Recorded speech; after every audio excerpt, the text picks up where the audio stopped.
Ògo máa ní fún Ọlọ́run lókè ọ̀run. Glory be to God in the highest. Àti ní ayé àlàáfíà. And peace on earth. Ìfẹ́núre sí ènìyàn. His goodwill to men. A gbé Ọlọ́run ga lónìí. We exalt God today. Fún oṣù kẹfà tó ń parí lónìí. For the month of June that is ending today. Gbogbo ọkàn tó ń gbọ́ mi mò ń bá yín yọ̀ o. Every soul that is listening to me, I'm also rejoicing Wọn with bókọ ọmọ ká ẹ mọ́lé. You are not met with your children's dead body. Ayé ò dúró ìṣẹ́jú kan fún ẹ. The world is not standing for 1 minute to mourn over Ìwọ ni you. kó máa dúpẹ́ ìwọ tó ń gbọ́ mi. You should be praising God, you that are listening to me. Máa dúpẹ́ nítorí pé o ti lá oṣù kẹfà já. Be thanking God because you've seen the end of the month of June.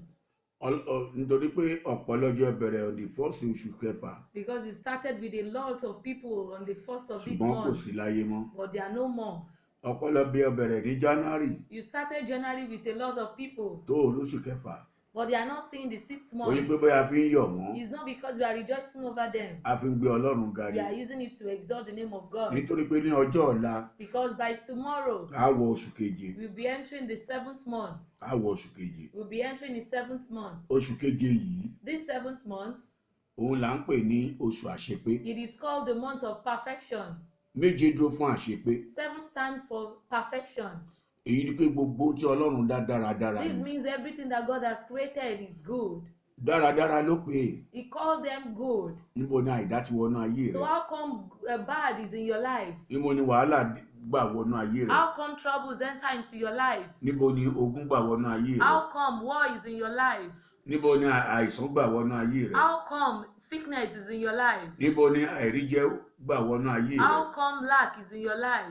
Àìrọ́mọbí rẹ níbo ló gbàdé inú ayé rẹ̀? And your barrenness, how come you're having it? Ṣùgbọ́n bó ṣe ń gbọ́ mi lónìí, But as you're listening to me àwọn today, ogun yìí ti pin. all this has come to an end. O ò lè rí mọ́. You will never see them again. Mo ló ò lè rí mọ́. I say you cannot see them again. Mo ló ò lè rí mọ́. I say you can't see them again. Omi ò ní ṣàn kó tún bojú wẹ̀yìn. The water cannot flow and turn back. Ogun ayé rẹ ò tún ní bojú wẹ̀yìn mọ́. Your troubles will never come back to you. Ní oṣù keje yìí In this 7th month tó o fẹ́ wọ̀ yìí, that we're about entering into, o ti kí lọ́lọ́run ní kí n sọ fún ẹ. what is God telling me to tell you? Nínú ìwé Genesis In the book of Genesis, orí ìkejì chapter 2, láti ẹsẹ̀ kìíní dé kẹta. verses 1 to 3. Bẹ́ẹ̀ ni a parí ọ̀run òun ayé àti gbogbo ogun wọn.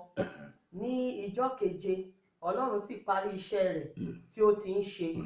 Ó sì sinmi. Ẹ ṣé. Ọlọ́run parí ogun God finished all his battles ní ọjọ́ keje. on the 7th day. Èyí ni pé oṣù keje tó fẹ́ wọ̀ yìí. That means the 7th month we're about Ogun ayé entering. rẹ ti parí. All your battles has come to an end. Ológun ayé rẹ parí. I say your troubles has come to an end. Ní oṣù keje, Ọlọ́run ní oṣù keje, In the 7th month, ní ọjọ́ keje, on the 7th day, Ọlọ́run parí ọ̀run àti ayé God finished the work of heaven and earth àti gbogbo ogun wọn. and the host therein. Ogun wo ló ń bẹ ní oṣù keje? What kind of battle is it in the month of July? Ogun wo ní bẹ níwájú rẹ? Which battle is in your front? Ogun ilé ọkọ. Is it that of your husband's house? Ó ti parí. It has come to an end. Kí ni ogun náà? What is that battle? Ṣógun ilé ọkọ ni? Is it that of your husband's house? Àbí ogun ilé aya? Or the one from the wife's house? Àbí ogun ní ìjọ? Or the one in your church? Àbí ogun ọ̀dọ̀ àwọn àna rẹ? Or is it from your spouse? Ogun yẹn ti parí. It has come to an end. Níwọ̀n ìgbà tó ti bọ́ sí oṣù keje yìí. As far as we enter into the month of Níwọ̀n ìgbà 7th tó pé month, Ọlọ́run fún ara rẹ̀ ọjọ́ keje ló parí gbogbo ogun. as far as God finished the everything on the 7th day, Èyí ni pé mo fi ń dẹ́ ẹ lójú pé ogun ayé rẹ ti parí sẹ́. this means that I'm assuring you that your battle has come to an end. Ogun ibiṣẹ́ yẹn ti parí. That trouble at your workplace has come to an end. Àwọn tó ń gbógun tẹ ibiṣẹ́ Ọlọ́run ti gbàgbára lọ́wọ́. Those that are waging war against you at work, God has taken away all their power. Ọlọ́run ti sọ mọ́ wọn dasán. God has turned all their plans to Ogun nothing. ibiṣẹ́ ò lè borí rẹ mọ́. The battle from your work cannot overcome you. Ogun àdúgbò ò borí rẹ That mọ́. of your neighborhood cannot overcome you. Ogun ẹ̀rọmọ bí ò borí rẹ That mọ́. barrenness cannot overcome you. Ó ti dópin. It has come to an end. Ìwọ náà ti di gbọ́dọ̀ mọ̀ pé You too, you are now part of ọ̀run ti mothers. ṣí ẹ nínú. The heavens has opened your womb. Ọ̀run ti ṣí ẹ nínú. The heavens has opened your womb. Ó kúrò ní àgàn báyìí. You are no more barren. Àló ti kúrò lágàn. You are no more barren. a ti mú ẹ kúrò ní ilẹ̀ àgàn. You've been taken away from the barren land. A ti mú iṣẹ́ rẹ kúrò ní ilẹ̀ àgàn. Your work has been taken from the barren land. Iṣẹ́ rẹ ò yàgàn mọ́. Your work cannot be barren Omi ara rẹ ò again. yàgàn mọ́. Your blood will not be Ẹ̀jẹ̀ ara rẹ ò barren. yàgàn mọ́. Your blood will not be barren Ó again. ti di gbàgbé. It has come to an Ó ti end. dohun gbàgbé. It has come to an end. Àmúbọ́ ti dohun gbàgbé. You being disappointed has come to an end. Àṣetì ti dohun gbàgbé. You being stagnant has come to an end. Ìjákulẹ̀ ti dohun gbàgbé. Disappointment has come to an end. Ìwọ ni kò máa yan Ọlọ́run You lógo. should be praising God. Gbọ́, Yeah. ó ní ọjọ́ keje, He said on the 7th day. Ọlọ́run sì bù sí ọjọ́ náà. He said, and God blessed the day. Ó sì parí iṣẹ́ And he finished his work tí ó ṣe lọ́jọ́ náà. that he finished on that day. Èyí ni pé oṣù ìbùkún ló wọ̀ yìí. That means you've entered into the month of blessing. Ọlọ́run máa bùkún ẹ God will bless you ní oṣù yìí. in this month. Ìwọ ni kò gbàgbọ́. You should just believe. Ìwọ ni kò súnmọ́. You should just draw Tó o bá closer súnmọ́ to him. Ọlọ́run, If you draw closer wàá to rí him, ìyanu. you will see goodness. Wàá rí ọwọ́ agbára rẹ̀. You will see his righteous right hand. Wàá rí ògo rẹ̀. You will see his glory. Wàá rí ẹwà rẹ̀ lára You rẹ̀. will see his beauty in your body. Ọ̀nà Ọlọ́run sì bù sí. He said, and God bless. Ó parí iṣẹ́ He finished his work tó ti ń ṣe. that he has been doing. Iṣẹ́ òun Ọlọ́run ti ń ṣe Which work has God been doing nínú ayé rẹ̀. in your life? Ó ti ń ṣiṣẹ́. He has been working. Ó ti perfect everything. He's going to perfect everything. Ó ti ń ṣe ohun gbogbo fún ẹ. He has been doing everything for Àwọn iṣẹ́ you. tó ń ṣe nínú ayé rẹ̀, Every work that he's doing in your life òun ni iṣẹ́ ìtẹ̀síwájú. is work of progress Ìpè kò wọnú ògo. for you to enter into your Kò glory, wọnú ọlá. that you should enter into your riches, Kò sì wọnú ọlà. and you should enter into your wealth, Kò jẹ́ ní ìbùkún. for you to be blessed. Gbọ́, There, ó ní ní ọjọ́ keje, say on the 7th day, ó ní ó sì sinmi. say he rested. Èyí ni pé This means oṣù kejì tó wọ̀ yìí, that this 7th month that you've oṣù entered, ìsinmi ni. it is meant for you to rest. Ìsinmi ti dé báyìí. Rest has come to O ò you. ní láti ṣe wàhálà mọ́. You don't need to be troubled. O ò ní láti káyà sókè mọ́. You don't need to be worried. Ó ní Ọlọ́run sinmi ní ọjọ́ He kejì. said, and God rested on the Kúrò 7th ní day gbogbo wàhálà from all his works àti ìdààmú. and all his Ó mú ẹ worries. kúrò He is taking you away kúrò nínú ìdààmú. from all your Ó wá troubles fún ẹ ní ìsinmi. and is giving you rest. Gẹ́gẹ́ bí Jésù ṣe sọ As Jesus Christ said nínú ìwé Matthew, in the book of Matthew, ní Matthew 11 in the book of Matthew chapter ní verse 11, 28, verse 28, ó wí pé he said, ẹ wá sọ́dọ̀ mi. say, come to me, Ẹ wá sọ́dọ̀ mi. come to me. Ìwọ àti mi ló ń pè. He's calling you and I. Ìwọ tó ń gbọ́ mi ló ń pè. You that you are listening to me is the Jésù one ní kó calling. wá. He said you should come. Òun ló ń invite ẹ. He's the one that invited Ìwọ ni you. kó wá. You should be the one to come. Wá sí Ṣílò Come to Shiloh tí a máa ń ṣe ní gbogbo ọjọ́ Tuesday. that we do every Tuesday. Ọlọ́run fẹ́ fún ẹ ní ìsinmi. God wants to give you rest. Gbọ́ ọ̀rọ̀ ẹ dáadáa Listen to that word very nínú well. Bíbélì. In the Bible. ẹ wá sọ́dọ̀ mi Ẹ wá sọ́dọ̀ mi. Come gbogbo to ẹ̀yin tí ń me. ṣiṣẹ́ Gbogbo ẹ̀yin tí ń ṣiṣẹ́. All you tí who a are sì di ẹrù weary. wúwo lé lórí Gbogbo ẹ̀yin tẹ́ ń ṣiṣẹ́. You that you are working Tẹ́ ẹ̀ rójútu iṣẹ́ yín. and you are not finding it. You are not finding a way out. Ìwọ tó ti wà nílé ọkọ. You that you are in your husband's house. O ò bímọ. You've not conceived. Iṣẹ́ rẹ ò lọ déédé. Your work is not progressing. Ọjà rẹ ò lọ déédé. Your business is not Ó dẹ̀ progressing. wà nílé ọkọ. And you are in your husband's house. Òwò rẹ ò lọ déédé.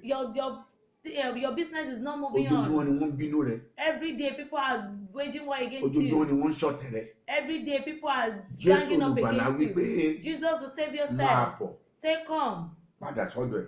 Come to him. Padà sọ́dọ̀ olùgbàlà. Come to the Tó bá Savior. lè padà sọ́dọ̀ If you olùgbàlà. can come to him, Wà á ní ìsinmi. you will have rest. Ìsinmi mẹ́ta ló wà. There are 3 rests. Ìsinmi kìíní. The first one Òun rẹ̀ jù. is the one that you rest. Òun rẹ̀ jù. You are just sleeping, you are Nítorí resting. pé àìsinmi ẹ yẹn Because of that, your unrest òun ló ń fa àìsàn. is what leads to sickness. Àwọn fa àìsàn. It leads to Bí sickness. èèyàn bá ti ń sinmi, If you don't rest, àìsàn á dé. there will always be sickness. Ìsinmi kejì. The second one Òun ní eternal rest. The second one, eléyìí ni ìsinmi ayérayé. Sórí ìsinmi ayérayé yẹn, See, the eternal rest Jésù ló ní. is the one that Jesus owns. Òun ló dẹ̀ láti máa lépa. That is the one you have to run and Wà á follow. máa lépa rẹ̀. You have to follow it. Ìsinmi ayérayé yẹn The eternal rest. kó lè ní. For you to have it. Nítorí pé o ò gbọ́dọ̀ táyé ìbá ọ̀run rẹ jẹ́. Because you must not destroy your heaven from this earth. Ọ̀run nìyẹn wà. That one is in heaven. Tó yẹ pé ìwọ náà ó wà máa bá Jésù jọba. so that you can also be able to reign with Jesus. wàá bá Jésù jọba You also reign with Jesus. wàá lè jókòó sọ́wọ́ ọ̀tún You rẹ̀ can also sit at his right hand. ẹ̀ẹ́dìjọ́ máa ṣàkóso rẹ̀ You can rule along with him. nígbà náà ni wọ́n máa kọrin That is when you can sing. a máa kọrin hallelujah You will be singing èdè hallelujah. kan tẹ́jọ́ máa lò nìyẹn That is the only language that you all be using. èdè kan nìyẹn That is one language. ìsinmi kẹta The third rest Jésù ló ní is also runs by Jesus. ìsinmi yẹn ni pé kó kúrò nínú kó gba ìdáǹdè That is for you, you receiving freedom. kó gba ìdáǹdè You having freedom. kó gba ìtúsílẹ̀ For you being released. pé kọ́lọ́n kó mú ẹ kúrò ní wàhálà For you God to take away from all your àti nínú troubles ìpọ́njú and from kò sorrows. dúró bẹ́ẹ̀ nìkan It never stopped there. àní ní oṣù keje yìí In this 7th ohun tọ́lọ́run month, lòun máa ṣe God said He's going to do nínú something. ìwé Genesis The yẹn náà book of Genesis, that same Genesis, orí kejì yẹn chapter 2, àti ẹsẹ̀ kẹta verse 3. Ọlọ́run sì bù sí ijọ́ keje. máa yan Ọlọ́run lógo Praise God. màmá máa yan Ọlọ́run lógo Be praising God. àní kó máa yin lógo Be praising God. Ọlọ́run bù sí ijọ́ keje Say, and God bless the 7th ìwọ day. lẹ́ni ìbùkún You are the blessed. ìwọ tó ń gbọ́ mi ẹni ìbùkún ni You ẹ́ are the listening to me. You are the ẹni blessed. ìbùkún ni ẹ́ You are the blessed. oṣù ìbùkún ló wọ̀ yìí You are in the month of oṣù blessing. ìbùkún ló wọ̀ yìí You are entering into the month o ò of lè blessing. ráre mọ́ You cannot lack. o ò lè lákè owó You cannot lack o money máa máa again. rówó ná You will surely have money o to máa máa spend. rówó fi jẹun You will have money to o máa give. rówó ṣiṣẹ́ You will have money to do ogun business. lápò You ó ti borrowing dópin. money Amen. from microfinances has come to an ogun end. lápò ti dópin You borrowing money has come to ogun an end. cooperative ó ti dópin Amen. Borrowing money from corporate has ogun come to gbọ́mílé an end. láńtà ti dópin You being arrested because of death has Oṣù come rẹ to ni. an end. This is your month. oṣù yàsímọ́ ni It's the month that has been sanctified. nínú rẹ̀ ló sì sinmi And on it he rested. ó ti sinmi He has kó rested nu gbogbo iṣẹ́ rẹ̀ from all his works. kí ni mo sọ fún ẹ lónìí What am I telling you today? tó o bá wọ Psalm 138 If you look, if you check Psalm 138, ẹsẹ̀ kẹjọ verse 8, ó sọ báyìí pé it says, Olúwa yóò ṣe tèmi Olúṣẹ́gun ọmọ àṣàyè ní àṣepé say God is going to do Olúwa my yóò ṣe ohun own. tí ṣe tèmi ní àṣepé.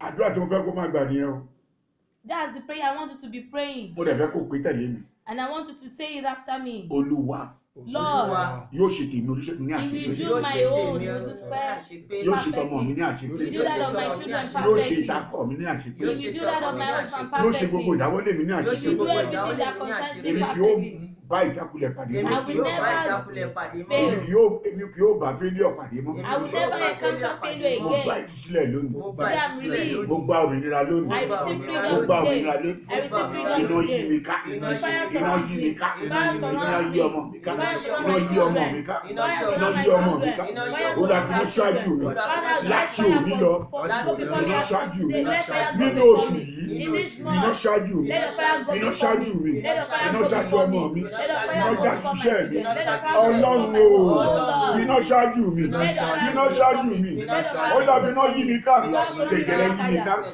dá ìjẹrẹ lé mi lónìí dá ìjẹrẹ lé mi lónìí dá ìjẹrẹ lé mi lónìí dá sórí iṣẹ́ mi dá sórí àwọn ọmọ mi dá sórí ẹbí mi láti òní lọ kí n ṣàṣeyọrí Let me be orúkọ successful. Jésù Olúwa wa In Jesus' name, our Lord. lọ́sẹ̀ yìí fẹ́ kó gbàdúrà In this week, I want you to pray. lọ́jọ́ Monday On Monday, Psalm 123 you have Psalm 128, Psalm 128 Psalm 128 Psalm 129 and Psalm 129. Olúwa Lord, èmi àti agbára àṣepé I and power of perfection. Olúwa Lord, ẹ̀mí àti agbára àṣepé the spirit and power of perfection. gbé wọ̀ mí Endow me. Olúwa gbé wọ̀ mí Father, endow me. lọ́jọ́ Tuesday On Tuesday, Psalm 132 you have Psalm 132, 133 133, 135 and 135. Olúwa Lord, gbogbo ẹ̀dá ènìyàn anybody tó jókòó that is lórí sitting ògo mi on my ẹ̀fínà glory, ṣí nídìí let fire remove them. lọ́jọ́ Wednesday And on Wednesday,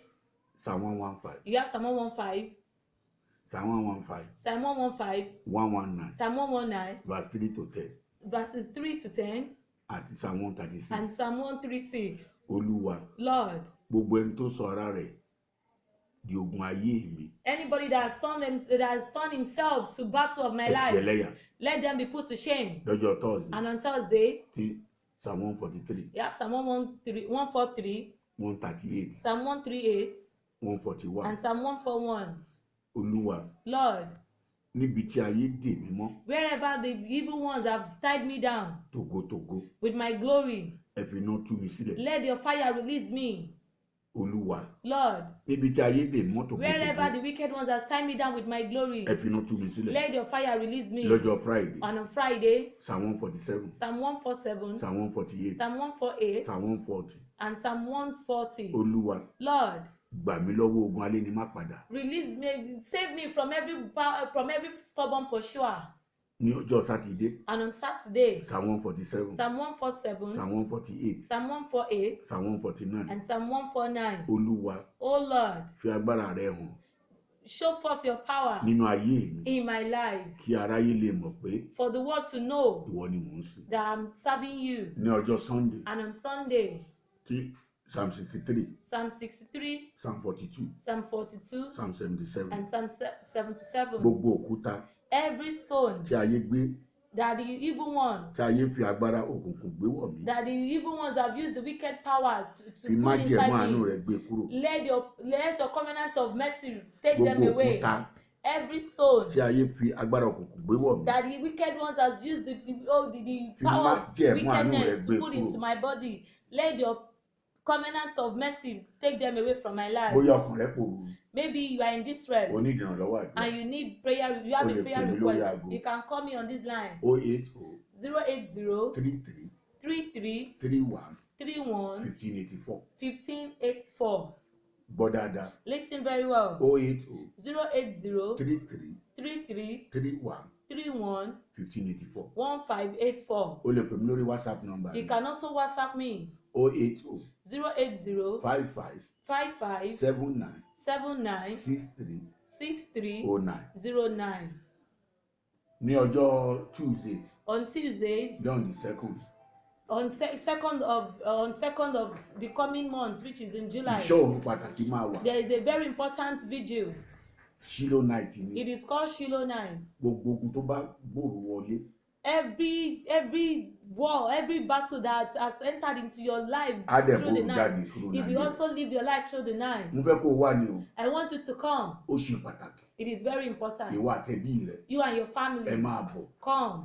gbogbo ogun táyé gbé tiẹ̀ Every battle that the evil ones have put against you, àti igi tí wọ́n gbìn sórí ògo rẹ and every tree that has been planted on your glory, Ọlọ́run á wú ti gbòǹgbò God will uproot it from the Ọlọ́run roots. wú ti Gídíónì God uprooted that of Gideon nínú ìwé nídàájọ́ in the book of Judges. òru lóru He did it in the night. ìyẹn ni Ọlọ́run ṣe pè ẹ́ That's why God is also ìpè calling kó máa you bọ̀ that you should also ní come Shiloh night for this Shiloh night. Ọlọ́run á jẹ́ gbà ẹ́ And God will máa bọ̀ accept pẹ̀lú you. ìgbàgbọ́ Come with your faith, pẹ̀lú omi yẹn with your water, àti òróró ẹ̀ and your anointing Ọlọ́run oil. á dẹ̀ mú ẹ̀gùn rẹ kúrò And God will take away your ní sorrow. àwọn ẹ̀ka wa In our branches, a máa ń ṣe Shiloh ń bẹ̀ we also have our Shiloh's ní ẹ̀ka wa program tó wà there. ní Ẹ̀gàn In our branch at Egon, ní nọ́mbà 4 Joseph Abume Street at number 4 Joseph Abume ní Street, gbogbo ọjọ́ Wednesday every Wednesday, a máa ń ṣe Shiloh we have a Shiloh there. ẹ̀ka wa tó wà ní Akẹ̀sán And also at our branch at ní Takeso, nọ́mbà 3 at number 3,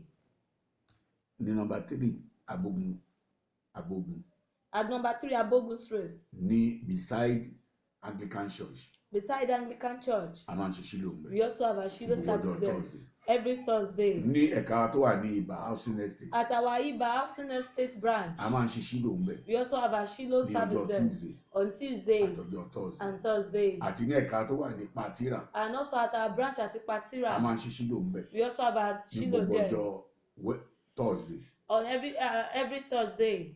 àti ẹ̀ka wa At also our branch ní Jerusalem at New Jerusalem, ní ìyànà Ẹ̀kọ̀rọ̀ at Yano Ekoro a máa ń Junction, ṣe ìjì Shiloh ń bẹ̀ we also have a Shiloh service Ọlọ́run yóò ràn there. ẹ́ lọ́wọ́ God will help you. ilé ẹ̀kọ́ Bíbélì wa We also have a Bible tá a ti ń college kọ́ àwọn olùṣàgùtàn that we are using to train Ó ti the bẹ̀rẹ̀.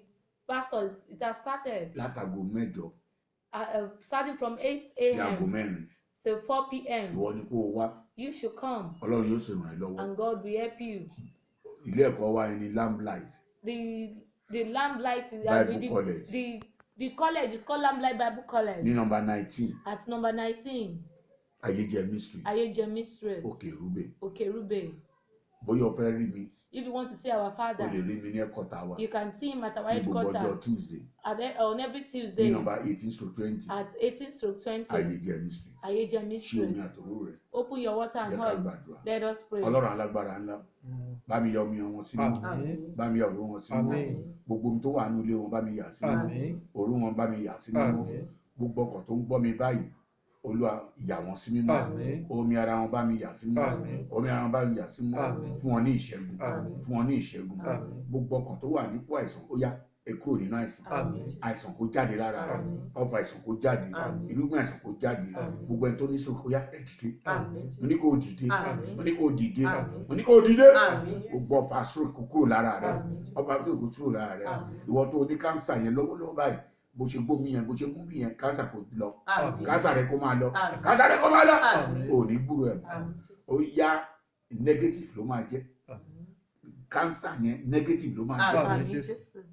mo ní negative ló máa jẹ́ Àmín. bẹ́ẹ̀ ni yóò rí o Àmín. mo ní bẹ́ẹ̀ ni yóò rí Àmín. hypertension kó máa lọ Àmín. diabetes kó máa lọ Àmín. ìyípadà rẹ kó wọnú àgbàrá rẹ Àmín. iṣẹ́ rẹ kó lọ déédéé Àmín.